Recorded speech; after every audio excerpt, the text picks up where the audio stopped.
একবারে ছোট বাচ্চা বিলকুল মাঠ পুরাপুরি পরিষ্কার নাই, মসজিদও দিলাইছুন সকালবেলা, মসজিদও দেওয়ার পরে মেসাবর বাইক ঘুরি যায় ফিরি যায়, দেখছেন না? মেসাবে সিংলা দেখাইলাম মারমু, হে কয় মারমু, মেসাবর কুলো যায়, মেসাবর সিংলাত ধরিলা, ইগুর কায়দা হারিলা, ও হাল্লত ইগে ফোড়া লস করে না কোন যায়, বাচ্চারা লইয়া হাস হয়, ইগুর কারণে বহুত ফোড়া লস হয়। এর লাগি মা বনকলে দয়া করিয়া ইতা বাচ্চান তরে একবারে বেবুজ বাচ্চান ঘরে রাখো, কলিমা ফোড়াও, ইতা মসজিদ দিও না। যখন তার বয়স পূর্ণ 4 বছর হইব, মোটামুটি বুঝি লাইব কিছু ফোড়ার উপযোগী হইব, বাচ্চাটারে মসজিদের মধ্যে দেখবা। 2 নম্বর হইল মসজিদ দরি দরি লইয়া যাইতা বাবা, ও যদি 2.5 বছর 3 বছরের দুধের বাচ্চাও দুধ ছাড়ছে, লইয়া গেলা মসজিদ, মায়া করিয়া বাচ্চা নিয়ে রাখলা, রাখকে লাগলা নমাজও বাপর লঙ্গিত দড়ি টানে, আর বুঝাইছে বাপর লঙ্গিত দড়িয়া টানের লাগা বাড়ি চাষার হিটি তুটি যা ইলা হয় নানি এনরে কুন্টা মারের হেন আগে দি যা। ও যেন মসজিদে গিয়া বাচ্চারা যেন এই ধরনের ব্যবহার করেন, সে তো একবারে মাসুম বেগুনা বেবুজ বাচ্চা, সে বুঝের না এই ধরনের বাচ্চা মসজিদের মধ্যে নিবা না। বয়স হয়ে গেছে গিয়া বুঝদার হয়ে গেছে 5 বছর 6 বছর, আপনি 7 বছর, আপনি 7 বছরে তার হুকুম হয়ে গেছে গিয়ে নমাজের জন্য আদেশ করদা, ও বাচ্চাটারে মসজিদের মধ্যে লইয়া যান, বাচ্চাটারে মসজিদে যাওয়া আপনি শিখান, বাচ্চারে মসজিদে নেওয়া শিখাক্কা, জিয়ারত শিখাক্কা, কবরিস্তান লইয়া যাক্কা, সে জিয়ারত করা শিখোক, মসজিদ লইয়া যাক্কা ওটাও শিখক। আল্লাহকে আসতে একবারে বেবুজ বাচ্চাইন গুনতাবা মসজিদ দিন না জানি, ইটা মেসা বগলোর বড় কষ্ট হয়, বুঝাইছো নি? নমাজও বেলা শুক্রবারে দিন না জানি, ইটা মাতন চিল্লাইন দৌড়াইন, এর কারণে ইটার দ্বারা আমরা ক্ষতি হয়।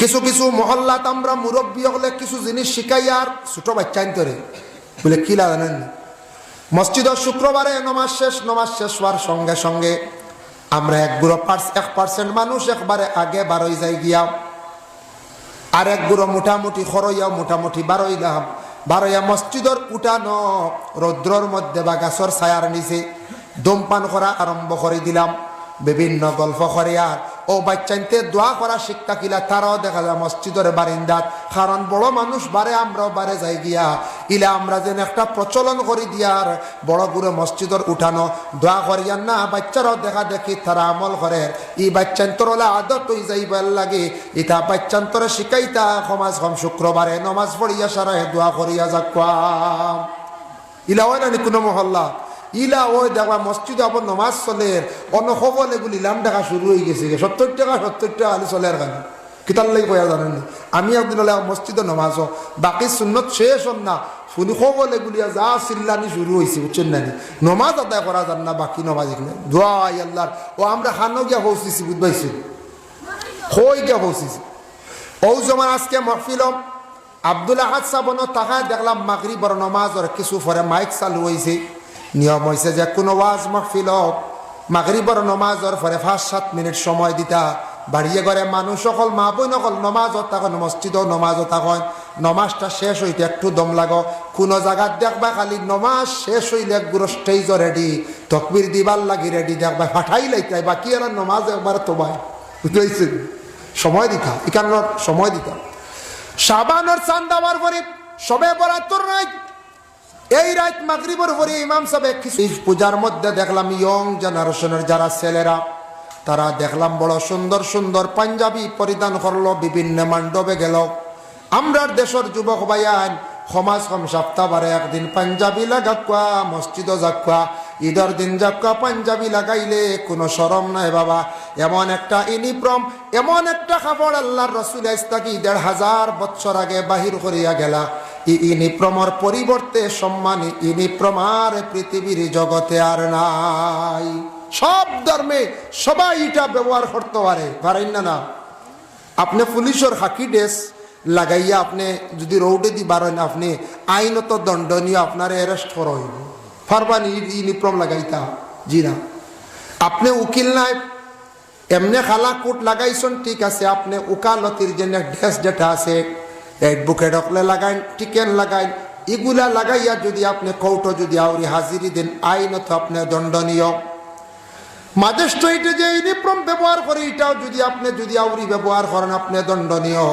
এর জন্য আমার নবীজি এমন একটা ইউনিফর্ম বাইর করিয়া গেছ, দেহকা বড় বড় মন্ত্রী হলে লাগাইন, বাদশাহ হলেও লাগাইন, রাজা প্রজা হলেও লাগাইন, পলিটিক্যাল লাইনের যত আসন সারাই লাগান, রাজনীতিবিদ মানুষ যারা আসন সবাই লাগায়। আর বিশেষ করিয়া এই পাঞ্জাবিটা সব ধর্মের মানুষের গায়ের মধ্যে লাগায়। নবীজি এমন একটা ইউনিফর্ম বাইর করিয়া গেছেন, এটার মধ্যে কোনো ধরনের আপনার ব্যতিক্রম নাই, সবাই ব্যবহার করতে পারে। এটা লাগাইলে বলে তুমি আইনত দণ্ডনীয়, অসুবিধা নাই। কিন্তু এক বুড়োয় ও লেবাস লাগাইয়া ঠগিয়া খায়, বুঝাইছে খুইবা কিলা হালেকে এই মাদ্রাসার জীবনে গেছইন না, ইলা হওয়া যায় মাঝে মধ্যে জীবনে হালেকে মাদ্রাসা তো একদিনও গেছই না। বাবা তুমি পাঞ্জাবি লাগাইতা, লাগানির একটা সুরত আছে, এমন ভাবে পাঞ্জাবি লাগাইছন, লাগাইয়া বিভিন্ন জায়গার মধ্যে গিয়ে আমি আলিম সাহেব হাফিজ চাপ বলিয়া পরিচয় দিছন, যেটা পরিচয় দিয়া মানুষরে দুকাবাজি করিয়া জমিনের মধ্যে খাইতরা, দুকাবাজি করিয়া যেন খাইতরা, এটা কিন্তু বৈধ না, অবৈধ, হারাম। এর লাগি আপনি যদি লাগান নবীজির সুন্নতি লেবাস মনে করিয়া সুন্দর করে কাপড়টা গায়ের মধ্যে লাগায়, শুক্রবার দিন আপনি মসজিদের মধ্যে যান বাবা। এর জন্য মহিলা জানাইলো আমার আল্লাহর দরবার হাজিরি দিতে গিয়ে সুন্দর কাপড় পরিধান করিয়া আমার আল্লাহর ডাকের আমি সাড়া দিলাইয়ার হইয়া মহিলা কি করলো, এই মহিলা রেডি হয়ে গেল। স্বামীর আদেশ ক্রমে যখন আগ্নির মধ্যে জাপ মারছে, আগুনটা ছিল তুষার আগুন মানে আংরা, আংরার মধ্যে জাপ দিছে স্ত্রী। স্বামী তখন ডাক্কন দিয়ে ডাকিয়া রাখিলাইছে, ডাকিয়া রাখার পরে তার মনের ভাব হইল গে ঘরের বিবি মানে জ্বলিয়া শেষ। 3 দিন পরে ডাক্কন সরাইছে, দেখিছেন আমার ঘরের বিবির তো কোনো অস্তিত্ব থাকতো নাই, তাই সোনাগুলা হয়তো পাইতাম বাড়ি বকিলে সোনা দেখার লাগে আবার ডাক্কন সরাইছি। বুধবাই যে 3টা রুটি খাইতে দেন না, হে সোনা টুকাই বুঝ না কোন চা। ডাক্কন সরাইয়া দেখে গড় স্ত্রী জেলা আগ্নির মধ্যে প্রথম পর্যায়ে ফসলা ওলা রইছ, আগুনও টান্ড হইল, গায়ের মধ্যে কাপড় জ্বলল না, শরীরের কোনো পশম জ্বলল না, শরীরের চামড়ার মধ্যে আগুন লাগলো না। যেমনে দেখছে বকিলে দেখে অবাক হয়ে গেছে, গরস্তির কাছে কইল গো বিবি আমি জীবনে এক ভুল করে লাইছে, ভুল খালি আমার কাছে নাই, তুমি আল্লাহর কাছে মাফ চাও। 3টা রুটি আমি আল্লাহর ওয়াস্তে আল্লাহ রাস্তার মধ্যে দেওয়ার কারণে তুমি আজকে তোমার অত আদর স্ত্রীরে তুমি কিভাবে নিষ্ঠুরী আগ্নির মধ্যে ফালাই দিলাই। বাবা লক্ষ্য করুন, 3টা রুটির কারণে মহিলারে আগ্নির মধ্যে ফালাই দিল। তখন মহিলা উঠিয়া জবাব দিলা, কইলা স্বামী আল্লাহর কাছে মাফ চাও। জানিয়া রাখিও, বিশ্বাস রাখিও, যে মানুষে এক আল্লাহ বলে বিশ্বাস করে, আল্লাহর জাতরে মানব, তারে কোনদিন আগুনে জ্বালাইতো না, আমার বিশ্বাস আগুনে জ্বালায় না। তাই আমারে আল্লাহর যাতে মায়া করছেন, আগুনে আমারে জ্বালাইছে না। হযরতে ইব্রাহিম খলিলুল্লাহ রে নমরুদে যখন চক্রান্ত করিয়া আগ্নির মধ্যে ফেলাইছে, ইব্রাহিম খলিলুল্লাহর শরীরের পশম পর্যন্ত জ্বলল না। সুবহানাল্লাহ।